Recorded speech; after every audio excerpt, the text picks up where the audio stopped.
الحمد للہ رب العالمین والصلاة والسلام علی رسولہ الکریم. اعوذ باللہ من الشیطان الرجیم.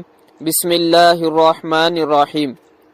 وقل جاء الحق وزهق الباطل ان الباطل کان زہوقا. محترم سامعین، اللہ تعالیٰ قرآن پاک میں فرماتا ہے حق آیا باطل مٹ گیا، بے شک باطل کو مٹنا ہی تھا. الغرض ناظرین، آج میں آپ لوگوں کے سامنے ایک ایسی دعا ذکر کروں گا جو ہر طرح کے جادو سے اور جادوگروں کے حملوں سے پڑھنے والے شخص کو بچائے رکھے گی.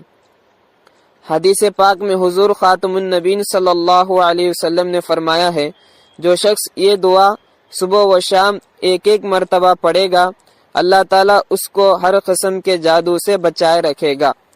اور حضرت کعب بن احبار رحمہ اللہ فرماتے ہیں، اگر میں یہ دعا نہ پڑھتا تو یہود مجھ کو اپنے جادو کے زور سے گدھا بنا دیتے. الغرض جو شخص یہ دعا فجر اور مغرب کی نماز کے بعد ایک ایک مرتبہ پڑھے گا، اللہ تعالیٰ اس کو ہر قسم کے جادو سے اور جادوگروں کے حملوں سے بچائے رکھے گا.